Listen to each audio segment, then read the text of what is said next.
नमस्कार विद्यार्थियों, मैं डॉक्टर अमित सिंह पुनः स्वागत करता हूं आपका उड़ान द फ्लाई के इस ऑनलाइन माध्यम में। और हम और आप बात करेंगे आज मिस्र के धर्म के बारे में।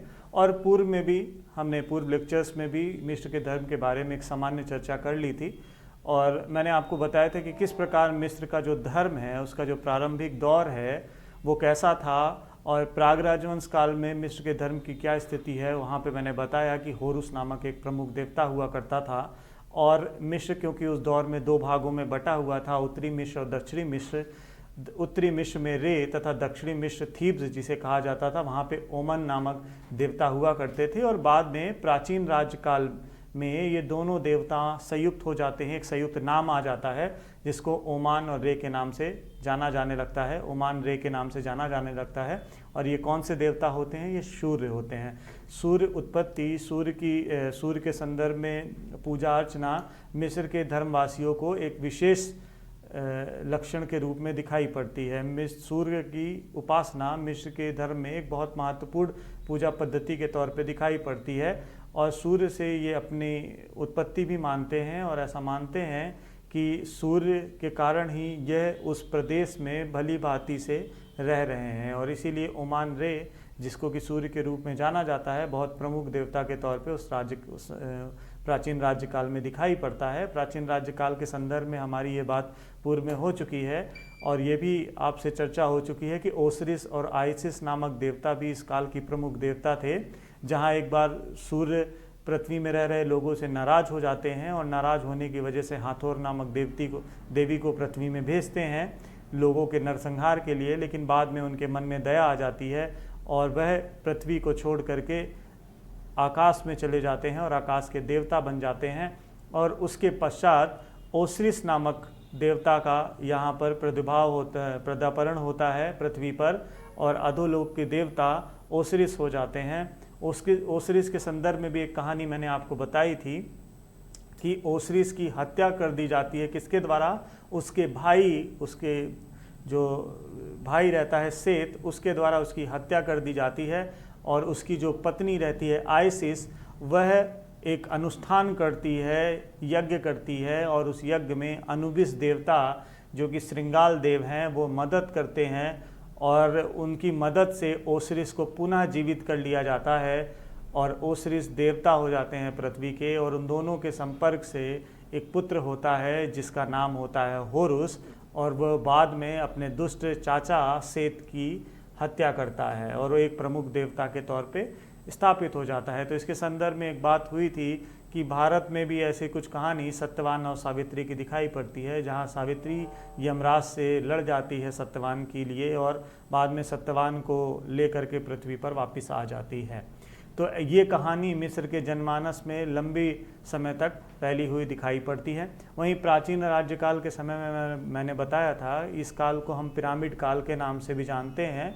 और ये एक ऐसा काल था जहाँ पर मिस्र में पिरामिड बनाने का कार्य प्रारंभ हो गया था। और पिरामिड बनाने का क्या औचित्य था उसके संदर्भ में भी एक सामान्य चर्चा हुई है।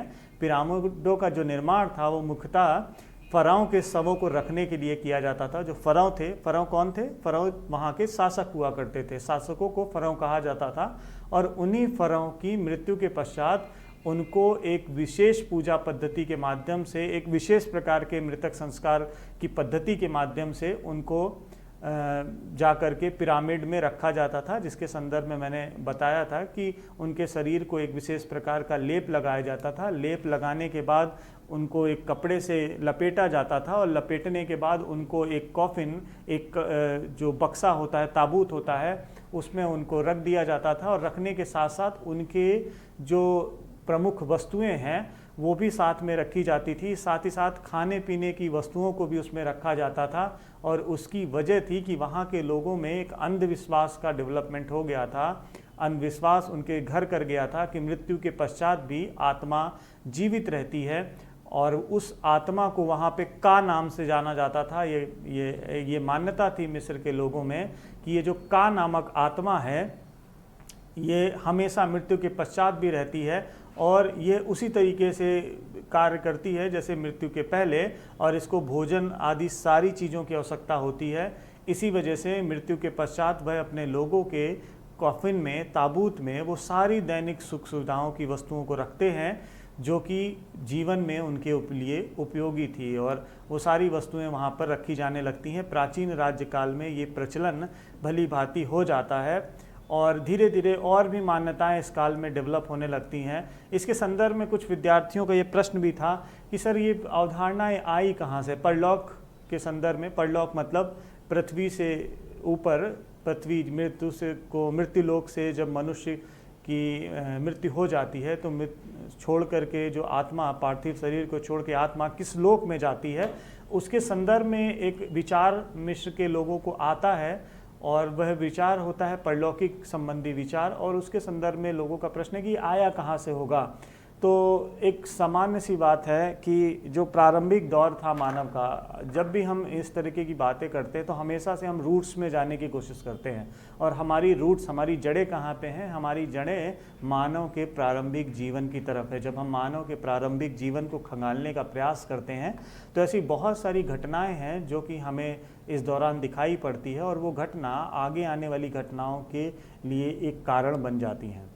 तो जब हम बात करेंगे इस परलौकिक घटना के संदर्भ में तो हम आएंगे उस दौर में जहाँ पे मानव एक संयुक्त रूप से रहना, मतलब एक परिवार के रूप में रहना प्रारंभ कर देता है। और वो दौर था मेसोलिथिक पीरियड का, मध्य पाषाण काल का वो दौर था, जहाँ पर मानव धीरे धीरे पारिवारिक संगठनों में बनना शुरू हो जाता है। और वहाँ पर ही धीरे धीरे आप देखेंगे कि मातृ और पितृ का जो लगाव है वो अपने बच्चों के प्रति, एक फैमिली का जो कॉन्सेप्ट है वो डेवलप होना शुरू हो जाता है। साथ ही साथ ये ऐसा दौर था जहाँ पे लोग एक स्थान पर रुकना प्रारंभ कर देते हैं। इसके पहले का जो जीवन था वो यायावर जीवन था, वो ज़्यादातर इधर से उधर मूव करते रहते थे, एक विशेष स्थान पर ठहरते नहीं थे। इसीलिए जो उनके साथी थे, अगर उनकी मृत्यु हो जाती थी तो वो उनके पार्थिव शरीर को छोड़ करके आगे निकल जाते थे। उनको किसी विशेष प्रकार के क्रेमेशन या उनके मृतक संस्कार करने की आवश्यकता नहीं पड़ती थी। लेकिन जब एक विशेष स्थान पर लोग रुकने लगे, रुकने के साथ उस परिवार में बंध गए, एक आपसी स्नेह और प्रेम में बंध गए, तो धीरे धीरे ये सारी चीज़ें आनी शुरू हो जाती है। और इसीलिए हम देखते हैं मेसोलिथिक जो पीरियड है, मध्य पाषाण काल का जो एज है, उसमें हम देखते हैं कि हमें विभिन्न स्थानों से मृतक संस्कार के लक्षण मिलते हैं। जैसे अगर हम भारत के संदर्भ में बात करें तो भारत में मध्य पाषाण काल में आपको सराय, नाहराज, धमधमा, मैदवा, ये 3 पुरास्थल हैं प्रमुख रूप से, जो कि आपके मध्य प्रतापगढ़ में स्थित हैं, मध्य गंगा घाटी के क्षेत्र में। इसके अलावा और भी कुछ पुरास्थल हैं, वहाँ पर हमें शव दफनाने के साक्ष्य मिलने लगते हैं। इसके बाद हमें लेखैया, जो कि एक मध्य पाषाण कालीन पुरास्थल है, और वहाँ पे एक रॉक शेल्टर्स है, वहाँ पे भी हमें शवों के दफनाने के साक्ष्य मिलने लगते हैं। तो ये क्या चीज़ों का प्रदर्शन कर रहे हैं? ये एक चीज़ का प्रदर्शन कर रहे हैं कि अब मानव एक जगह स्टेबल होकर के रहने लगा था। और क्या ज़रूरत पड़ी थी हमें दफनाने की? लोगों को हमें ज़रूरत पड़ी थी दफनाने की इसलिए क्योंकि जब हम एक जगह पर रहने लगते हैं और हम उस जगह को छोड़ करके आगे नहीं बढ़ रहे होते हैं, तो अगर हमारे साथ का कोई साथी नहीं रह जाता है तो उसके नहीं रह जाने के बाद स्थिति वहाँ पर सही नहीं होगी, बदबू आएगी, सड़न की स्थिति आएगी, उसकी जो शव है वो छत विछत होगा। और इस दुर्दांत जो स्थिति है, इसको कोई भी ऐसा व्यक्ति जिसका प्रिय मर गया हो वो देख नहीं पाएगा। इसीलिए मैंने बताया कि मध्य पाषाण काल एक ऐसा काल था जहाँ पर प्रेम, स्नेह, भावना का डेवलपमेंट होता है, एक पारिवारिक, एक आपस में मेल जोल बढ़ता है, एक दृढ़, मतलब लोगों के प्रति आकर्षण बढ़ता है। और जब एक दूसरे के प्रति आकर्षण और परिवार का जो संगठन है वो डेवलप होने लगता है, तो कभी भी कोई भी अपने प्रिय व्यक्ति का इस तरीके की छत विछत की स्थिति में जाना बर्दाश्त नहीं करेगा, भले ही उसके शरीर में जान क्यों ना रह गई हो। तो एक तो सड़न कारण थी कि सड़न और बदबू की वजह से वो उनको दफनाना शुरू कर दिया जाता है। दूसरी वजह थी अपने प्रिय लोगों के इस तरीके से डिसमेंटल होने को लोग देख नहीं सकते थे। इसी वजह से धीरे धीरे दफनाने की स्थिति प्रारंभ होती है। अब प्रश्न उठता है कि क्यों उनकी वस्तुओं को साथ में दफनाया जाता था? तो जब हम कबीलाई समाज को देखते हैं, जनजातियों का भी अध्ययन करते हैं एथनोग्राफिक पैडलर से, तो बहुत सारी ऐसी जनजातियां हैं वहाँ पर अभी भी इस तरीके की परंपराएं दिखाई पड़ती है। वो इस वजह से क्योंकि वस्तुओं का भी लोगों का भी वस्तुओं के प्रति एक आकर्षण होता है, एक उससे प्रेम होता है, एक लगाव होता है। और ज़्यादातर बाद में जब उनकी मृत्यु हो जाती है तो उनकी एक इच्छा भी रहती है कि फला वस्तु मेरी है और उसको आप मेरी मृत्यु के साथ मेरी कफन मेरी जो कब्र होगी उसके साथ आप दफना दीजिएगा, क्योंकि एक इंटरेक्शन और एक तरीके से उसके साथ एक विशेष प्रकार का लगाव हो जाता है, और उस लगाव की वजह से भी ऐसा होता है। और हमें ऐसे लक्षण मध्य पाषाण काल में सराय नय राय और दमदमा महदाह से मिलते हैं, जहाँ पर साथ में कुछ न कुछ वस्तुएं भी दफनाई गई हैं। एक और चीज़ है जो कि इलाकों में मिलते हैं, वो है कि साथ में दो शवों को एक साथ भी दफनाया गया है, मतलब एक मेल और एक फीमेल को भी एक साथ दफनाने के साक्ष्य हमें मध्य पाषाण काल में मिलते हैं। और इसकी वजह ये रही होगी कि जो पार्टनर वाली बात हुई, मेल पार्टनर और फीमेल पार्टनर, तो एक ऐसा दौर रहा होगा जहाँ पर जब मेल पार्टनर नहीं रह जाता होगा तो फीमेल पार्टनर भी आत्महत्या अपने आप को समाप्त कर लेती होगी। ऐसे कुछ लक्षण हमें बहुत सारे पक्षियों में भी दिखाई पड़ते हैं।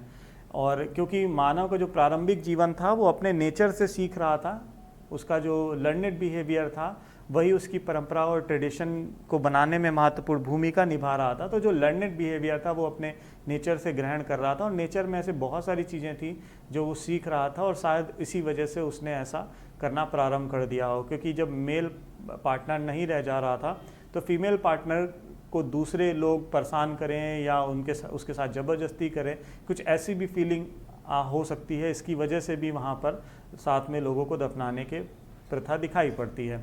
एक और चीज़ है, साथ में बाद में पालतू जानवरों को भी दफनाया जाने लगता है। ऐसे साक्ष्य हमें न्यूलिथिक पीरियड से मिलते हैं। बर्जहोम नामक पूरा स्थल है जहाँ पर मनुष्य के साथ कुत्ते को दफनाने के साक्ष्य भी मिले हैं। तो हमारी परंपराओं में ऐसी चीज़ें दिखाई पड़ती हैं, और अफ्रीका में भी ऐसे ही ट्रेडिशन हमें मध्य पाषाण काल, नवपाषाण काल और बाद के पीरियड्स में भी दिखाई पड़ता है। और यही आगे चल करके मिस्र के सभ्यता में भी दिखाई पड़ता है, क्योंकि हमारे जो ट्रेडिशंस होती है, हमारी परंपराएं होती हैं, हमारी जो सांस्कृतिक लक्षण होते हैं, उनकी जो कुछ ना कुछ झलक हमारी सभ्यता में दिखाई पड़ती है। तो मिस्र का जो फाउंडेशन था उसकी वजह से वहाँ पर ये सारी चीज़ें दिखाई पड़ती हैं। तो हम वापस टॉपिक में आए तो उनका परलौकिक संबंधी जो विचार है वो प्राचीन राज्यकाल से ही प्रारंभ हो जाता है।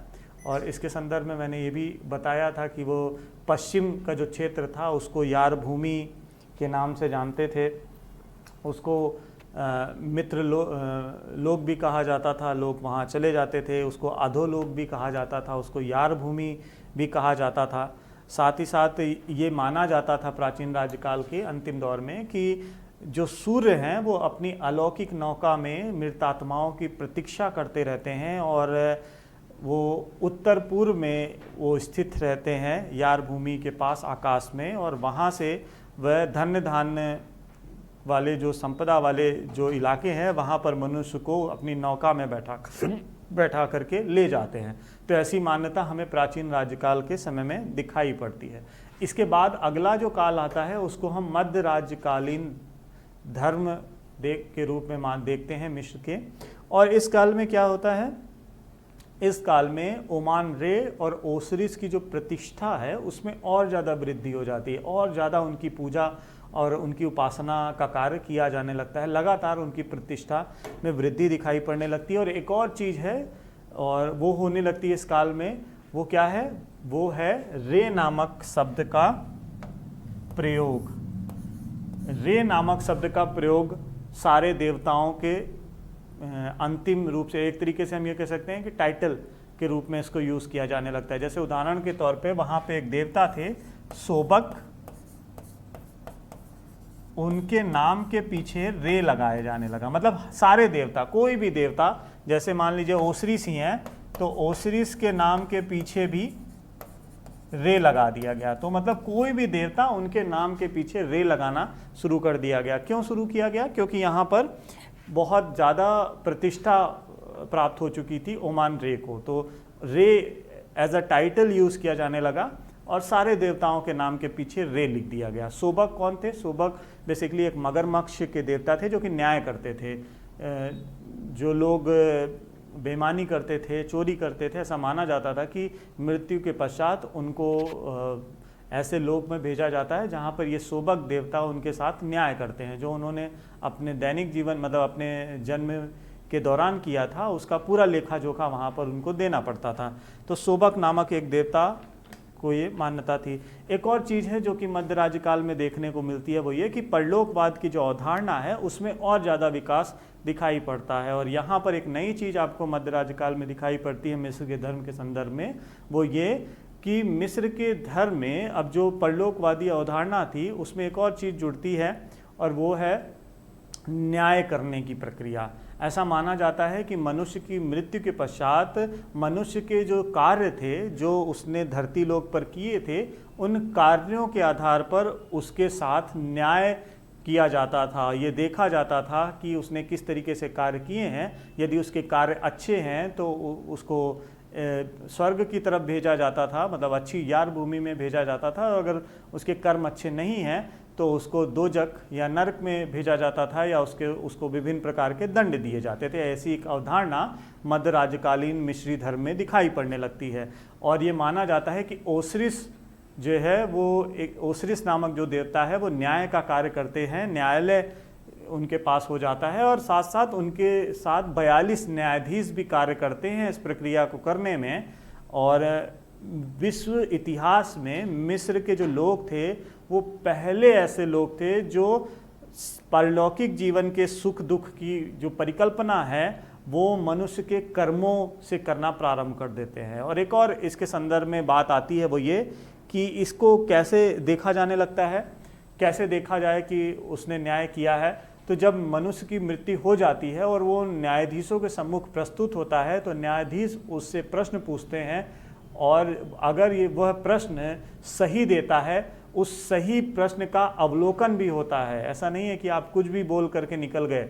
आपसे प्रश्न पूछा गया कि क्या आपने ये कर्म किया था, क्या आपने किसी को मारा है, क्या आपने किसी की घर पे चोरी की है, क्या आपने दुराचार किया है, क्या कभी आपने राजा के विरुद्ध कोई षड्यंत्र किया, बहुत सारे पाप, क्या आपने कभी व्यभिचार किया है। ऐसे बहुत सारे पापों की गणना की गई थी। और जब मनुष्य की मृत्यु हो जाती थी तो ये जो न्यायाधीश थे उनके सामने जब प्रस्तुत होते थे ये आत्माएं, तो इन आत्माओं से ये चीज़ पूछी जाती थी। अगर वो हाँ बोलता था तो उसका अवलोकन मतलब उसकी जांच की जाती थी कि वो सही बोल रहा है कि नहीं। और जांच कैसे होती थी? जांच होती थी एक तराजू से, और उस तराजू में क्या होता था, एक तरफ मनुष्य का हृदय होता था और दूसरी तरफ पक्षी का पंख होता था। अगर आप झूठ बोल रहे हैं तो आपका जो पक्षी का पंख ऊपर हो जाता था और हृदय नीचे हो जाता था, तो इसका मतलब है कि आप झूठ बोल रहे हैं और आपको उचित दंड दिया जाता था। लेकिन जब पक्षी का पंख और आपका हृदय बराबर हो जाता था तौल में, तो ये माना जाता था कि आप सही बोल रहे हैं और आपको स्वर्ग भेज दिया जाता था। तो एक ऐसी अवधारणा हमें मध्य राज्यकाल में दिखाई पड़ती है। और यही मध्य राज्यकाल का अंतिम दौर अगर आप देखें तो अंतिम दौर में धीरे धीरे अंधविश्वास बढ़ता चला जाता है, पैपरीस पत्रों की बिक्री बढ़ती चली जाती है, बहुदेववाद बढ़ता चला जाता है, पुरोहितवाद बढ़ता चला जाता है, साथ ही साथ धार्मिक विभिन्न प्रकार की आडंबर बढ़ते चले जाते हैं। और धीरे धीरे मध्य राज्यकाल में ही आप देखते हैं कि सामंतवादी स्थिति, हमें राजनीतिक काल में हमने बात की थी, राजनीतिक इतिहास में सामंतवादी स्थिति आ जाती है। यही वो काल था जहाँ पर हिक्ससों का आक्रमण हो जाता है और लंबे समय तक हिक्सस वहाँ पर अपना आधिपत्य जमा करके रखते हैं और उसके बाद फिर साम्राज्य काल का प्रारंभ होता है। तो अब साम्राज्य काल की क्या स्थिति थी मिस्र के धर्म के संदर्भ में, वो हम लोग बात करें तो साम्राज्य काल में क्या होता है, क्योंकि मध्य राज्य काल के जो अंतिम समय था वहाँ पे हिक्ससों ने अपना अधिकार स्थापित कर लिया था। तो क्या होता है कि जो लोगों की तर्कणा शक्ति है वो लंबे समय तक हिक्ससों के अधीन होने की वजह से समाप्त हो जाती है। वो कोई तर्क नहीं कर पाते कि क्या सही है क्या गलत, जो पुरोहित उन्हें बता रहे थे वैसा ही वो फॉलो कर रहे थे। ऐसा हमें मॉडर्न जो विश्व है, जो मॉडर्न वर्ल्ड है, उसमें भी दिखाई पड़ता है। कहाँ पर? यूरोप में। यूरोप का मध्यकाल ऐसा ही था जहाँ पे चर्च और पादरियों का दौर था, जहाँ पर जो पादरीज कहते थे वही माना जाता था और उसी को शासन में इम्प्लीमेंट कर दिया जाता था। इवन जो राजा थे वो भी पादरियों के अधीन थे, पादरियों का ही जो कहना था वही समाज में पूरी तरीके से इम्प्लीमेंट उसका किया जाता था। तो ऐसा ही एक दौर हमें मिस्र के साम्राज्य काल में दिखाई पड़ता है, जहाँ पर जो भी पुजारी और पुरोहित बोल दिया करते थे वही राजा मानते थे। इवन राजाओं के ऊपर भी अंकुश लगा रखा था पुरोहितों ने। लगातार ये प्रक्रिया आगे बढ़ रही थी, पुरोहित बहुत ज़्यादा स्ट्रांग होते चले जा रहे थे और भूमि को, मंदिरों को दान में दिया जाने लगता है। उस दौर में ज़्यादा संख्या में मंदिरों में दासों की संख्या लगातार बढ़ती चली जाती है। साथ ही साथ जो पुजारी थे जिनको कि धर्म रक्षा का दायित्व दिया गया था मिस्र के समाज में, वो पूरी तरीके से धर्म के भक्षक बनते चले जा रहे थे, धर्म का भक्षण कर रहे थे। साथ ही साथ प्राचीन राज्यकाल और मध्य राज्यकाल के दौरान जो बहुत सारी देवदासियां थीं जो मंदिर में नृत्य, गायन और वादन का कार्य किया करती थीं, वो साम्राज्य काल तक आते आते वैश्याओं के रूप में कार्य करना प्रारंभ कर देती हैं। उन देवदासियों के ऊपर जो मंदिरों के पुरोहित थे वह शोषण का कार्य करते थे। उनकी काम वासना का वो एक प्रकार से साधन बन चुकी थी। लगातार ये भ्रष्टाचार की स्थिति उस साम्राज्यकालीन मिस्री धर्म में हमें दिखाई पड़ती है। और साथ ही साथ जो पैपरिस पत्र था, जिसको धर्म मोचन मंत्र के तौर पर माना जाता है, ये माना जाता है था उस दौर में कि जिसके पास भी पैपरिस पत्र होगा वो लाख बेईमान हो, वो लाख भ्रष्टाचारी हो, उसने बहुत सारे कार्य ऐसे किए हों जो कि अनैतिक हों, लेकिन अगर उसके पास पैपरिस पत्र होगा तो उस पैपरिस पत्र के माध्यम से वो स्वर्ग को चला जाएगा। It is like ticket to Hollywood हम लोग बात करते हैं, तो ये एक तरीके से टिकट टू स्वर्ग, हेवन था, और उसको प्राप्त करने के बाद वो सीधा हेवन की तरफ निकल गए। और ऐसा हमारे समाज में दिखाई पड़ता है कि हम भले ही अनैतिक हैं, हम बहुत बुरा कार्य कर रहे हैं, लेकिन हमने जो है भगवान की पूजा करा दी, पूजा कर ली शान से, और उसके बाद हमारे सारे पाप मिट गए। हमने गंगा नहा लिया, हमारे सारे पाप मिट गए। ऐसी कुछ अवधारणाएं हमारे भारतीय संस्कृति हम समाज में भी दिखाई पड़ती है। आप देखें, जो जितना ज़्यादा भ्रष्टाचारी हो उतना ज़्यादा पूजा पाठ करते हुए आपको दिखाई पड़ेगा, क्योंकि उसको भय है और उसको ये पता है कि हम लाख भ्रष्टाचार कर लें, लेकिन अगर हम पूजा कर रहे हैं और ये अगर हमने यज्ञ करा दिया तो हमारी जितने भी पाप हैं वो सब धुल जाएंगे। तो ऐसी कुछ स्थिति मिस्र के उस साम्राज्य काल में दिखाई पड़ती है, और वहाँ पर ये माना जाता है कि जिसके पास भी ये पैपरिस पत्र होगा, और ये पैपरिस पत्रों की जो बिक्री है वो पहले पुरोहित और मंदिरों के माध्यम से होती थी, लेकिन साम्राज्य काल में जो पत्र हैं ये धीरे धीरे सामान्य तौर पे बिकने शुरू हो जाते हैं। जैसे हम कहें कि पहले जो है एक लाइसेंस वाली दुकान होती थी, लेकिन बाद में क्या होता है कि हर जगह इसको सामान्यतः बेचा जाने लगता है। तो जब ये स्थिति हो जाती है लंबे समय तक, तो मिस्र के समाज में, मिस्र के राजनीतिक इतिहास में एक बहुत बड़ा परिवर्तन होता है। परिवर्तन क्या था? वो परिवर्तन ये होता है कि मिस्र के इस दौर में एक ऐसा शासक मिस्र की गद्दी पर बैठता है जिसने मिस्र में व्याप्त इस भ्रष्टाचार को समाप्त करने में बहुत बड़ी भूमिका निभाई और विश्व की पहली धार्मिक क्रांति को जन्म दिया। हाँ, कौन सी? मिस्र में पहली धार्मिक क्रांति। और वो क्रांति किस नाम से जानी जाती है? उस क्रांति को हम जानते हैं इखनाटन की धार्मिक क्रांति के नाम से। इखनाटन की धार्मिक क्रांति। और इसको किसने किया था? इसको किया था ओमन होतुप चतुर्थ नामक एक शासक ने। ओमन होतुप चतुर्थ नामक एक शासक मिस्र की गद्दी पर बैठता है, और बहुत कम उम्र का, सिर्फ 16 वर्ष का एक बालक मिस्र की गद्दी पर बैठता है, और मिस्र में व्याप्त इस भ्रष्टाचार, इस बहुदेववादी प्रथा, इस पुरोहितवादी प्रथा, आडंबर की जो स्थिति है, जो विभिन्न कुरीतियां हैं, उसको समाप्त करने के लिए एक नवीन धर्म की अवधारणा को प्रस्तुत करता है। और वो अवधारणा क्या होती है? वो अवधारणा थी एकेश्वरवाद की। क्या चीज प्रतिपादित करता है? वो प्रतिपादित करता है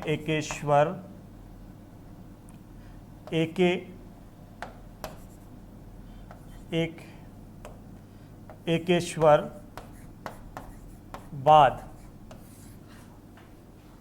तो अभी तक साम्राज्य काल का जो दौर था वहां पे क्या हो रहा था, बहुत सारे देवी देवता आ चुके थे।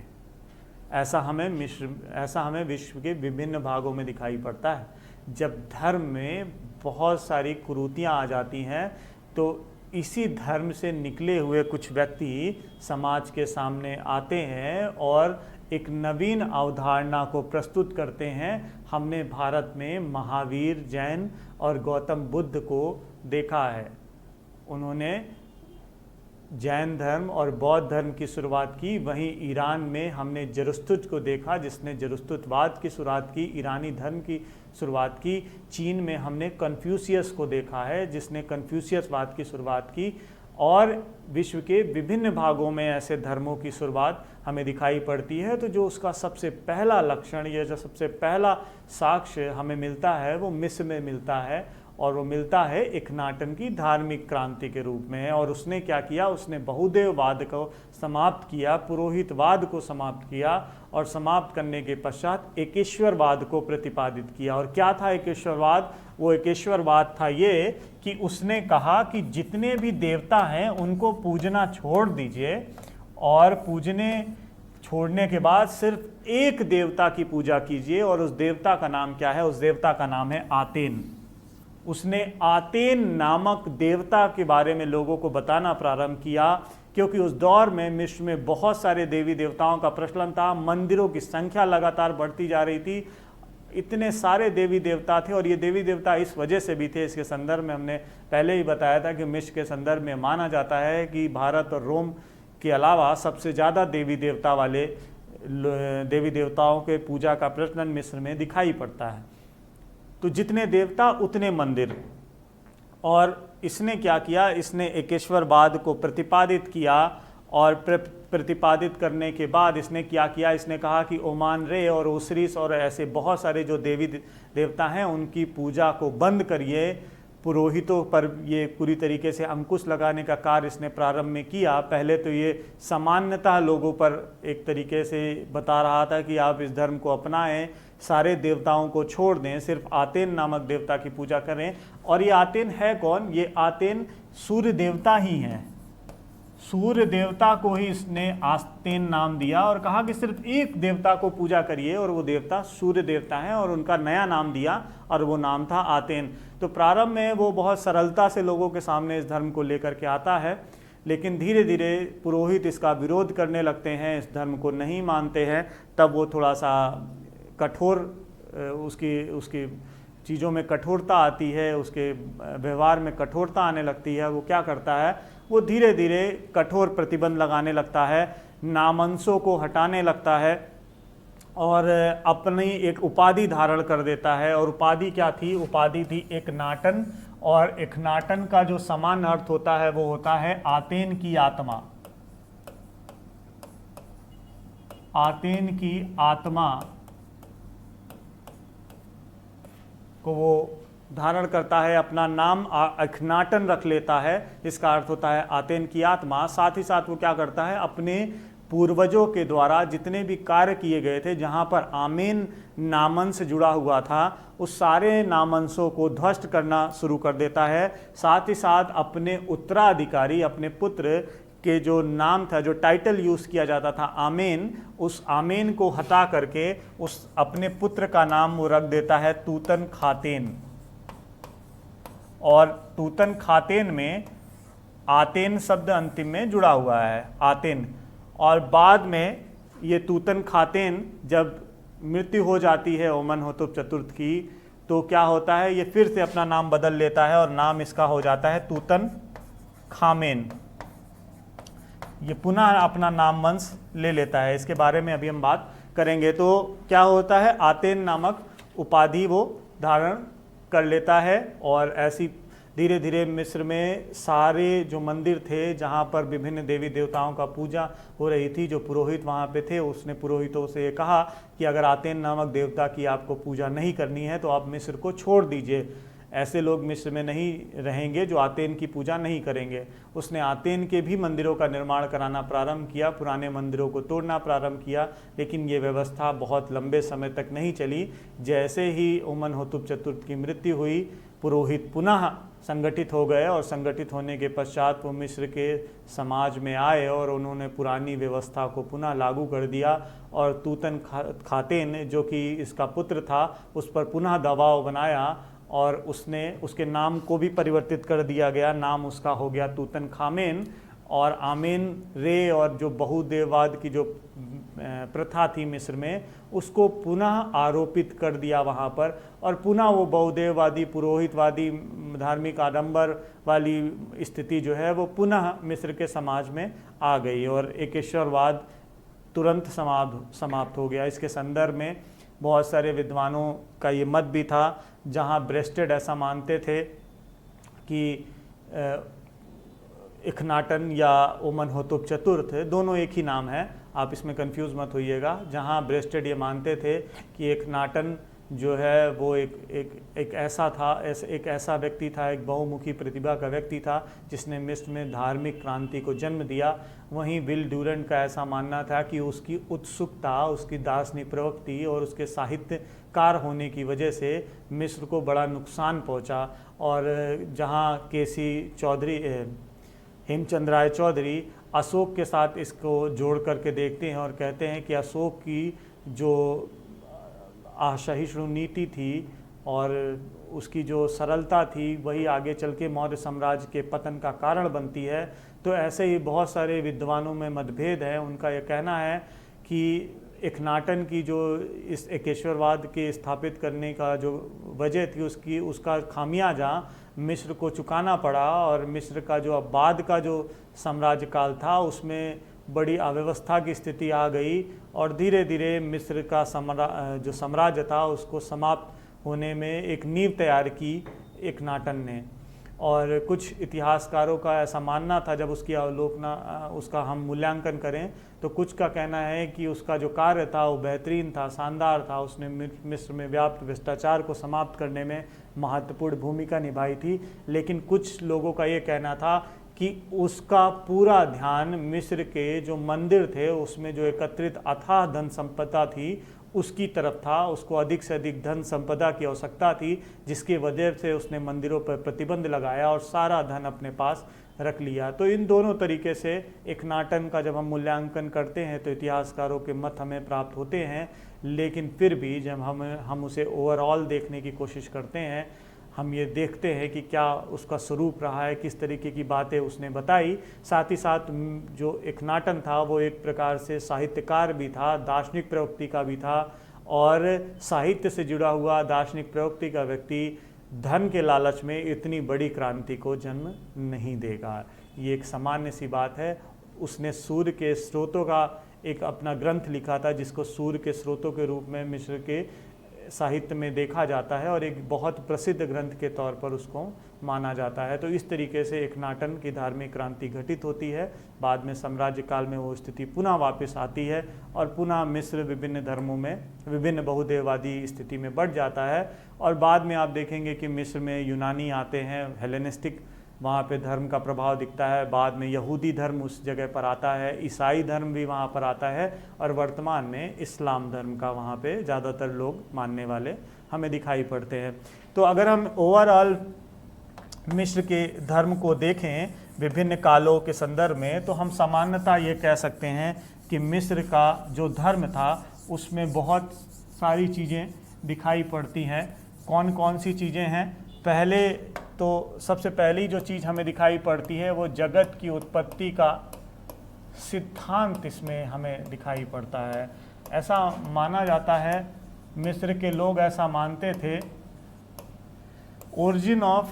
Doctrine of origin of the universe, ऐसा मिस्र के लोग मानते थे कि जो पृथ्वी की उत्पत्ति हुई है, पृथ्वी की उत्पत्ति पहले जो पृथ्वी थी वो जलमग्न थी, वहाँ पर बहुत सारा जल था। फिर एक दिव्य अंडे की उत्पत्ति होती है और जिससे सूर्य निकलता है एक दिव्य अंडे से, और वासुदेव जिसको कि शु नाम से जाना जाता है, और उसकी पत्नी इतनी का जन्म होता है। और पृथ्वी जिसे कि न्यूयत कहा जाता है, क्या कहा जाता है? न्यूइत।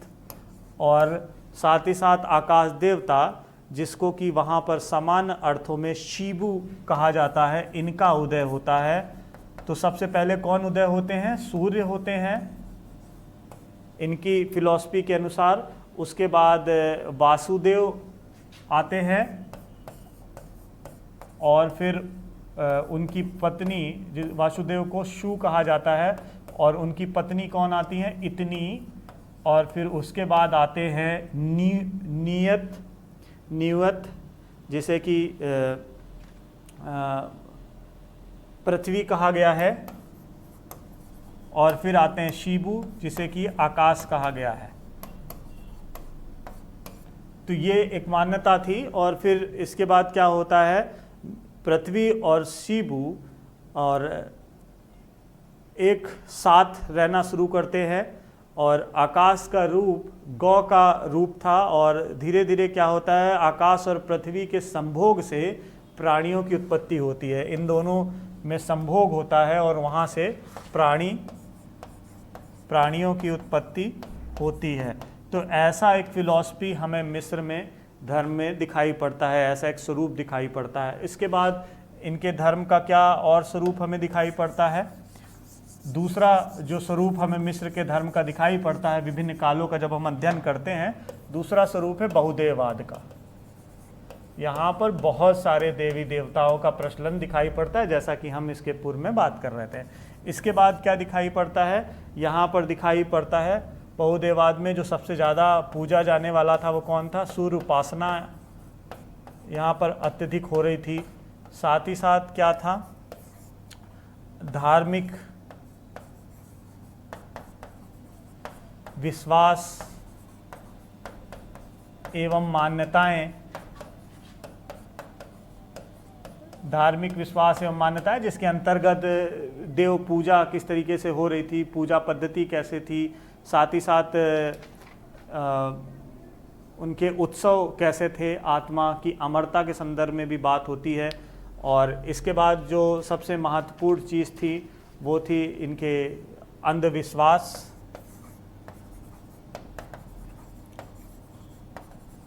अंधविश्वासी था ये। साथ ही साथ परलौकिक जीवन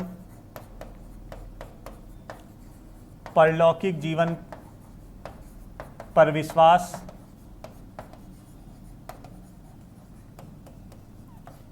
ठीक है। और साथ ही साथ एक और चीज़ जो कि मिस्र के धर्म में दिखाई पड़ती है वो है स्वर्ग नर्क की अवधारणा।